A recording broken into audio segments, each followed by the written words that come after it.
요한복음 2장 13절에서 25절. 유대 사람들이 지키는 유월절이 다가오자 예수께서는 예루살렘으로 올라가셨습니다. 예수께서 성전뜰에서 사람들이 소와 양과 비둘기를 팔고 또 탁자 앞에 앉아 돈을 바꿔주는 것을 보셨습니다. 예수께서는 노끈으로 채찍을 만들어 양과 소들을 모두 성전 밖으로 내쫓고 돈을 바꿔주던 사람들의 동전을 쏟고 탁자를 엎어버리셨습니다. 그리고 비둘기를 팔던 사람들에게 말씀하셨습니다. 이것들을 여기에서 치워버리라. 내 아버지의 집을 장사하는 집으로 만들지 말라. 예수의 제자들은 주의 집을 향한 열정이 나를 삼킬 것이다 라고 기록된 성경 말씀이 생각났습니다. 그때 유대 사람들이 예수께 물었습니다. 당신이 이런 일을 할 수 있다는 것을 증명할 만한 무슨 표적을 우리에게 보여줄 수 있겠소? 예수께서 그들에게 대답하셨습니다. 이 성전을 허물라. 그러면 내가 3일 만에 다시 세우겠다. 그러자 유대 사람들이 대답했습니다. 이 성전을 짓는 데에 46년이나 걸렸는데 당신이 그것을 3일 만에 다시 세우겠다는 말이오? 그러나 예수께서 말씀하신 성전은 바로 자기 몸을 가리킨 것이었습니다. 나중에 예수께서 죽은 사람들 가운데서 살아나셨을 때에야 제자들은 이 말씀을 기억했고 성경과 예수께서 하신 말씀을 믿었습니다. 예수께서 유월절을 맞아 예루살렘에 계시는 동안 많은 사람들이 그분이 행하시는 표적을 보고 그 이름을 믿었습니다. 그러나 예수께서는 모든 사람을 알고 계셨기 때문에 자기 자신을 그들에게 맡기지 않으셨습니다. 또한 예수께서는 사람에 대해 그 누구의 증언도 필요하지 않으셨습니다. 사람의 마음속에 있는 것까지 다 알고 계셨기 때문입니다. 요한복음 3장 1절에서 36절. 바리새파 사람들 중에 니고데모라는 사람이 있었는데 그는 유대 공의 지도자였습니다. 그가 밤에 예수를 찾아와 물었습니다. 랍비여, 우리는 당신이 하나님께로부터 오신 선생님인 것을 알고 있습니다. 하나님께서 함께 하시지 않는다면 선생님이 행하신 그런 표적들을 아무도 행할 수 없기 때문입니다. 예수께서 그에게 이렇게 말씀하셨습니다. 내가 진실로 진실로 내게 말한다. 누구든지 다시 태어나지 않으면 하나님 나라를 볼 수 없다. 니고데모가 예수께 물었습니다. 나이가 들어 늙은 사람이 어떻게 다시 태어나겠습니까? 태어나려고 어머니의 뱃속으로 다시 들어갈 수 없지 않습니까? 예수께서 대답하셨습니다. 내가 진실로 진실로 내게 말한다. 누구든지 물과 성령으로 태어나지 않으면 하나님 나라에 들어갈 수 없다. 육체에서 난 것은 육체이고 성령으로 난 것은 영이다. 다시 태어나야 한다라고 말한 것을 너희는 이상히 여기지 말라. 바람은 불고 싶은 대로 분다. 너는 그 소리를 듣지만 바람이 어디서 오는지 어디로 가는지 알지 못한다. 성령으로 태어난 사람도 모두 이와 같다. 니고데모가 예수께 물었습니다. 어떻게 이런 일이 있을 수 있습니까? 예수께서 말씀하셨습니다. 너는 이스라엘의 선생이면서도 이런 일을 이해하지 못하느냐? 내가 진실로 진실로 내게 말한다. 우리는 아는 것을 말하고 본 것을 증언하는데 너희는 우리 증언을 받아들이지 않고 있다. 내가 땅의 것을 말해도 너희가 믿지 않는데 하물며 하늘의 것을 말하면 어떻게 믿겠느냐? 하늘에서 내려온 사람 곧 인자 외에는 하늘로 올라간 사람이 없다. 모세가 광야에서 뱀을 들어 올린 것 같이 인자도 들려야 한다. 그것은 그를 믿는 사람마다 영생을 얻게 하려는 것이다. 하나님께서 세상을 이처럼 사랑하셔서 독생자를 주셨으니 이는 그를 믿는 사람마다 멸망하지 않고 영생을 얻게 하려는 것이다. 하나님께서 자신의 아들을 세상에 보내신 것은 세상을 심판하시려는 것이 아니라 그 아들을 통해 세상을 구원하시려는 것이다. 아들을 믿는 사람은 심판을 받지 않는다. 그러나 믿지 않는 사람은 이미 심판을 받았다. 하나님의 독생자의 이름을 믿지 않았기 때문이다.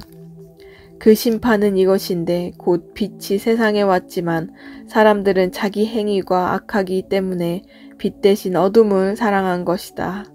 악을 행하는 사람마다 빛을 미워하고 자기 행위가 드러날까 두려워해 빛으로 나아오지 않는다. 그러나 진리를 따라 사는 사람은 빛으로 나아온다. 그것은 자기의 행위가 하나님 안에서 이루어졌음을 나타내려는 것이다. 그 후 예수께서 제자들과 함께 유대 지방으로 가셔서 거기서 얼마 동안 제자들과 함께 머무르시며 세례를 주셨습니다. 요한도 살렘 가까이에 있는 에논에서 세례를 주고 있었습니다. 그곳에는 물이 많았기 때문입니다. 사람들이 나와 세례를 받았습니다. 이때에는 요한이 아직 감옥에 갇히기 전이었습니다. 요한의 제자들 중 몇 사람과 어떤 유대 사람 사이에 정결의식과 관련해 논쟁이 붙었습니다. 요한의 제자들이 요한에게 와서 말했습니다. 랍비여, 전에 요단강 건너편에서 선생님과 함께 계시던 분, 선생님이 증언하셨던 그분이 지금 세례를 주고 있는데 사람들이 다 그분께로 가고 있습니다. 이 말에 요한이 대답했습니다. 하늘에서 주시지 않으면 사람은 아무것도 받을 수 없다. 내가 전에 나는 그리스도가 아니고 그분보다 앞서 보냄을 받은 사람이다 라고 한 말을 증언할 사람들은 바로 너희다. 신부를 얻는 자는 신랑이다.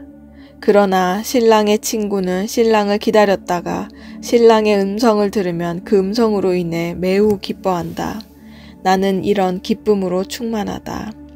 그분은 흥해야 하고 나는 쇠해야 한다. 위에서 오시는 그분은 모든 것 위에 계시는 분이시다. 땅에서 난 사람은 땅에 속해 땅의 것을 말한다. 그러나 하늘에서 오시는 그분은 모든 것 위에 계신다. 그분은 보고 들은 것을 증언하신다. 그러나 아무도 그 증언을 받아들이지 않는다. 그분의 증언을 받아들인 사람은 하나님이 참되신 분임을 인정하는 것이다. 하나님께서 보내신 그분은 하나님의 말씀을 전하신다. 그것은 하나님께서 그분에게 성령을 한없이 주셨기 때문이다. 아버지께서는 아들을 사랑하셔서 모든 것을 아들의 손 안에 맡기셨다. 아들을 믿는 사람에게는 영생이 있다.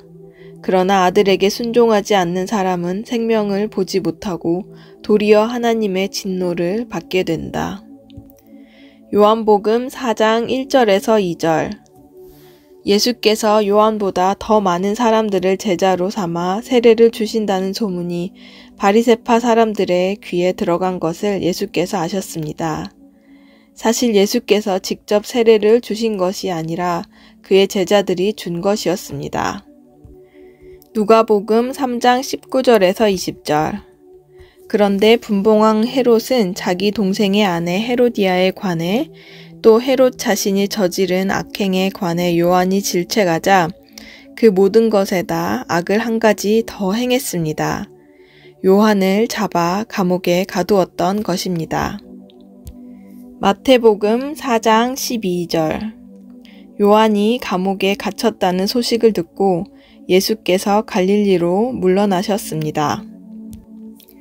마가복음 1장 14절. 요한이 감옥에 갇힌 뒤 예수께서는 갈릴리로 가셔서 하나님의 복음을 선포하셨습니다. 요한복음 4장 3절에서 42절. 그래서 예수께서는 유대를 떠나 다시 갈릴리로 가셨습니다. 갈릴리로 들어가려면 사마리아 지방을 거쳐야만 했습니다. 그리하여 예수께서는 사마리아의 수가라는 마을로 들어가셨습니다. 그곳은 옛날 야곱이 자기 아들 요셉에게 준 땅과 가까웠으며 야곱의 우물이 거기에 있었습니다. 여행으로 피곤해진 예수께서는 그 우물 곁에 앉으셨습니다. 그때가 낮 12시쯤이었습니다. 한 사마리아 여인이 물을 기르러 나왔습니다. 예수께서 여인에게 말을 거셨습니다. 내게 물 좀 떠주겠느냐? 제자들은 먹을 것을 사러 마을에 들어가고 없었습니다. 사마리아 여인이 예수께 말했습니다. 당신이 유대 사람이고 저는 사마리아 여자인데 어떻게 제게 물을 달라고 하십니까? 당시 유대 사람들은 사마리아 사람과는 상대도 하지 않았기 때문입니다. 예수께서 여인에게 대답하셨습니다. 내가 하나님의 선물을 알고 또 물을 달라고 하는 사람이 누구인지 알았다면 도리어 내가 그에게 부탁했을 것이고 그가 내게 생수를 주었을 것이다. 여인이 예수께 말했습니다. 선생님, 선생님께는 두레박도 없고 이 우물은 깊은데 선생님께서는 어디에서 생수를 구한단 말입니까? 선생님이 우리 조상 야곱보다 더 크신 분이십니까? 야곱은 우리에게 이 우물을 주었고 그와 그의 아들들과 가축들도 다 여기에서 물을 마시지 않았습니까? 예수께서 대답하셨습니다. 이 물을 마시는 사람마다 다시 목마를 것이다. 그러나 내가 주는 물을 마시는 사람은 영원히 목마르지 않을 것이다. 내가 주는 물은 그 사람 안에서 계속 솟아올라 영생에 이르게 하는 샘물이 될 것이다. 여인이 예수께 말했습니다. 선생님, 제게 그 물을 주십시오. 제가 목마르지도 않고 다시는 물 기르러 여기까지 나오지 않게 해주십시오. 예수께서 여인에게 말씀하셨습니다.